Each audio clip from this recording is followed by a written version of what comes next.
What if I told you that every single empire that ever dominated the world collapsed because of one thing, and it's happening to America right now? Not war, not invasion, not some external enemy. They destroyed themselves from the inside using the exact same pattern. Rome ruled for 5 centuries. Gone. Spain controlled more gold than any nation in history. Bankrupt. Britain dominated the globe for 200 years. Collapsed in 1 generation. And right now, in 2025, the United States is following their playbook step by step. By the end of this video, you're going to see a pattern so clear, so undeniable, that you won't be able to look at today's news the same way again. Because this isn't theory. This is documented historical fact, repeating itself in real time. Let's start with something that should terrify you. U.S. public debt just crossed $36 trillion. That's over $104,000 for every single person in America, including newborn babies. But here's what nobody's telling you. That number isn't just big. It's following the exact trajectory that killed 3 empires before us, and I'm going to prove it. Rome didn't fall because barbarians were stronger. Spain didn't collapse because they ran out of gold.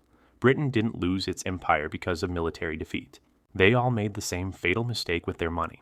And once you understand what that mistake was, you'll see it everywhere in America today. Here's how it starts. Every dominant empire begins the same way. They've got military power, economic strength, and most importantly, a currency everyone trusts. For Rome, it was the denarius, a silver coin that held its value for centuries. When a Roman soldier got paid in denarii, he knew exactly what he was getting. Real silver, real value. That trust built an empire. But empires are expensive. Rome kept expanding, more borders to defend, more soldiers to pay, more roads to build. Eventually, they were spending more than they had. So they did what every empire does when the bills come due. They cheated. Emperor Nero was first. He needed money for his lavish lifestyle and military campaigns. So he ordered the mints to reduce the silver content from pure to 90%. Most people didn't notice at first. The coins looked the same. Had the emperor's face, said denarius on them, but that extra 10%. Pure profit for the government. Here's where it gets dark. That 10% reduction was just the beginning. By the time Emperor Caracalla ruled in 211 AD, the denarius was down to 50% silver. Half real value, half worthless metal. But they kept calling it a denarius. By 265 AD, it had fallen to just 5% silver. Think about what that means. A coin that was once pure silver was now 95% garbage, with a thin silver coating. Now imagine you're a Roman soldier in 265 AD. You're getting paid in coins worth 1/20th of what soldiers earned 2 centuries earlier. But your government tells you nothing changed. The coins still say denarius. What happens next? Prices explode. What cost 1 denarius in 200 AD costs 50 by 300 AD. Farmers stop accepting coins and demand barter. Soldiers refuse to fight unless paid in real gold. Tax collectors can't collect taxes because the currency is worthless.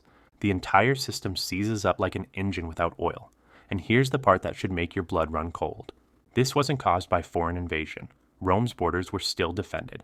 This wasn't plague or natural disaster. This was self-inflicted. The Roman government destroyed its own currency to fund spending it couldn't afford. And when the currency died, the empire died with it. By 476 AD, Rome was gone. Not conquered. Bankrupted. But wait, maybe Rome was just incompetent, right? Let's jump forward 12 centuries to Spain, the richest empire in human history. In 1545, Spanish conquistadors discovered the Cerro Rico mountain. This wasn't just a silver mine. This was the largest silver deposit ever found.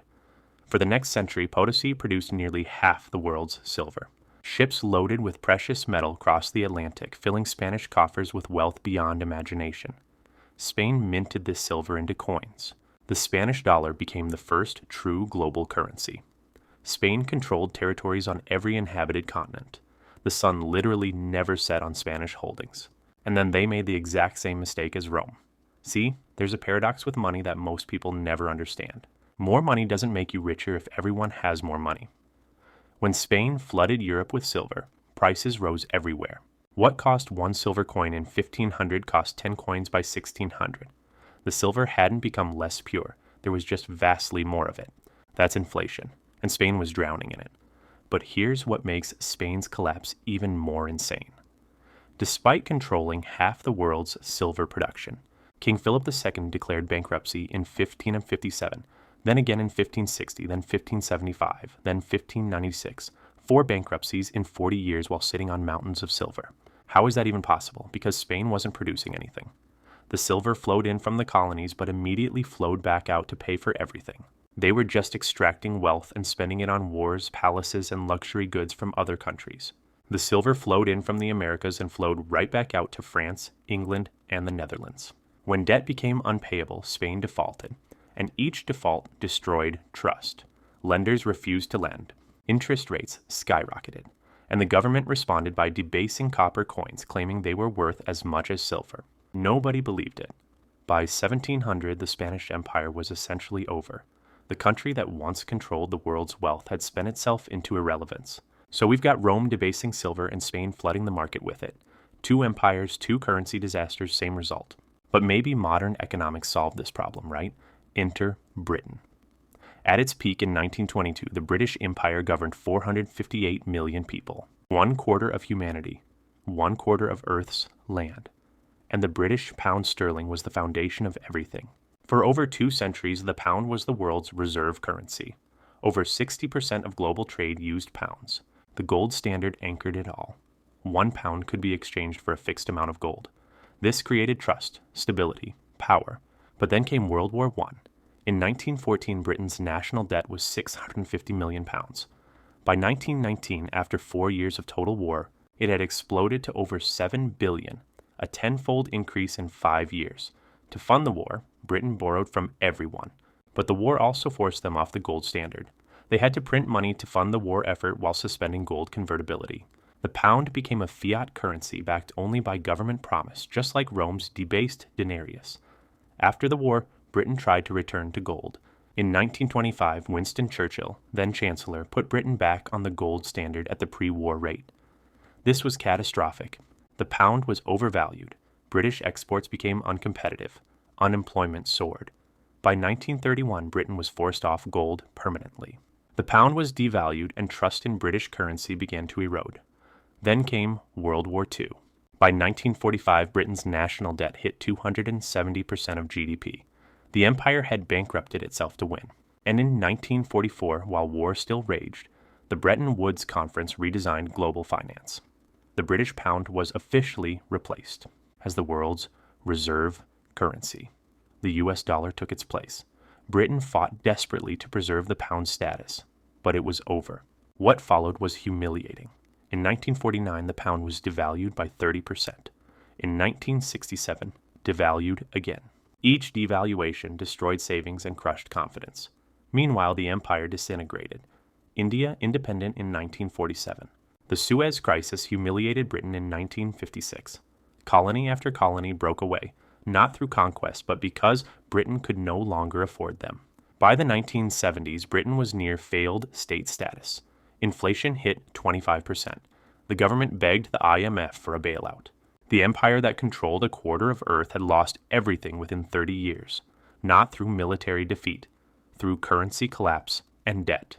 3 empires, 3 different centuries, 3 identical patterns: military overextension, unsustainable spending, currency debasement, inflation, loss of confidence, collapse. Every single time. Now here's where this gets personal. Let's talk about right now. The United States in 2025. The dollar has been the world's reserve currency since 1944, backed by gold at $35 per ounce under Bretton Woods. Other nations pegged to the dollar because the dollar was as good as gold, literally. But just like Rome, just like Britain, America started spending more than it had. Vietnam War, social programs, military bases in over 70 countries worldwide. By the 1960s, foreign governments noticed America was printing more dollars than it had gold to back. France under Charles de Gaulle started demanding gold for dollars. Other nations followed. The gold was leaving Fort Knox. The bluff was being called. In 1971, President Nixon closed the gold window. No more gold backing. The dollar became pure fiat currency, just like the debased Roman denarius. Just like the pound after 1931, backed by nothing but trust and government promise. And the spending never stopped. In 1980, U.S. debt was $900 billion. By 2000, $5.6 trillion. By 2020, $27 trillion. Today, it's over $36 trillion. That's a 40-fold increase in 45 years. But here's what should terrify you. Since 2008, the Federal Reserve has created trillions of dollars from nothing. They call it quantitative easing, necessary to stabilize the economy. During COVID, they printed over $4 trillion in 2 years, more money created than in the previous century combined. And just like every empire before, they told us it wouldn't cause inflation, that modern economics had solved the old problems, that we were different. We're not. Inflation hit 9% in 2022. Real inflation, the prices you actually pay for food, housing, healthcare, is far higher. The dollar is being debased, slowly at first, but the pattern always accelerates. And just like Britain, America is losing reserve currency status. In 2000, over 70% of global reserves were dollars. Today it's 58% and falling. The BRICS nations are actively building alternatives, trading in local currencies, creating new payment systems, reducing dollar dependence. China and Russia are buying gold aggressively. Central banks worldwide are diversifying out of dollars. The world is preparing for the dollar to fall, just like they prepared for the pound. Now, let me show you something that makes this even more clear. A recent poll found only 25% of Americans believe hard work leads to success anymore. That's not just pessimism. That's the social contract breaking down. When empires collapse, it starts with people losing faith in the system, in the currency, in the promise that effort equals reward. American school children are losing ground in math and reading compared to countries like Poland and Australia. The education system that once drove innovation is declining. Meanwhile, military spending consumes over $800 billion annually, with nearly 800 bases in over 70 countries. The wars in Iraq and Afghanistan cost over $8 trillion. The empire is expensive and it's being funded with debt and printed money. Just like Rome couldn't pay its legions with debased coins. Just like Spain couldn't fund its military after repeated defaults. Just like Britain couldn't maintain empire after currency collapse. America is running out of time. Let me break down the exact pattern because once you see it, you can't unsee it. Stage 1. Dominance. The empire is at peak strength with trusted currency. Rome with denarius. Spain with silver dollar. Britain with pound. America with dollar. Stage 2. Overextension. The empire expands beyond its means. Military commitments everywhere. Costs become unsustainable. Stage 3. Deficit spending. The empire spends more than it earns. Borrowing becomes structural and permanent. America runs trillion-dollar deficits even during growth years. Stage 4. Currency debasement. Can't borrow enough. Can't tax enough, so they debase the currency. Rome reduced silver. Spain flooded with silver, causing inflation. Britain abandoned gold and devalued twice. America left gold in 1971 and prints ever since. Stage 5. Inflation. More currency, same goods. Prices explode. Rome saw prices increase 50-fold. Spain experienced inflation across Europe. Britain hit 25% in the 70s. America experiencing it right now despite claims it's transitory. Stage 6. Loss of confidence. Domestic and foreign populations lose trust. Roman soldiers demanded gold, not denarii. Spanish creditors refused to lend after defaults. World shifted from pounds to dollars at Bretton Woods. Today, nations are shifting away from the dollar. Stage 7. Collapse. Economic system fails. Currency becomes worthless or loses dominance. Empire can't fund military or maintain control. 7 stages repeated 4 times across 2,000 years. Different empires, continents, currencies, but exact same sequence. The math doesn't change. You cannot spend more than you earn forever. You cannot print prosperity. You cannot debase currency without consequences. And here's what makes this different from Rome, Spain, or Britain. Those were regional empires. The US dollar is the global reserve currency. When the Roman denarius collapsed, it affected Rome. When the dollar collapses, it affects the entire world. Every central bank, every trade agreement, every financial market. The interconnected global economy amplifies both impact and chaos. So what happens next? History gives 3 possible outcomes. First, controlled decline like Britain after 1945. Lost empire, lost reserve status, experienced painful devaluation and inflation but didn't disappear. Adjusted to being second-tier power, slow, humiliating but not total collapse. Second, chaotic collapse like Rome in the 5th century. Currency becomes worthless. Government loses control. Empire fragments. Dark ages follow. Worst case scenario, complete systemic breakdown, not just economic but social and political. Third, reset and restructure. New currency system established, maybe backed by gold again, maybe new reserve currency emerges. China's yuan. Basket of currencies. Digital currencies. Old system dies, but something new replaces it quickly. Painful, but survivable. The United States is at the crossroads. The debt cannot be repaid, not at current levels, not with current spending. The only options are default, inflation, or restructuring. Default would destroy dollar hegemony instantly. Inflation is already happening and will likely accelerate. Restructuring requires political will that doesn't currently exist. 4 empires, 4 currency collapses, 4 identical sequences. The pattern doesn't care about American exceptionalism, doesn't care about military strength or technology. The pattern is economic, and economic laws are as absolute as gravity. You cannot print wealth, cannot borrow forever, cannot debase currency without destroying your empire. The only question left is timing. How long until stage 6?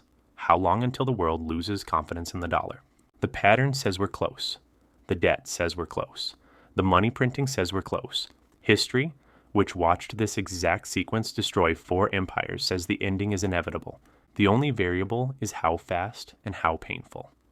If this completely changed how you see what's happening right now, hit subscribe, because when this pattern completes, you'll want to understand what happened.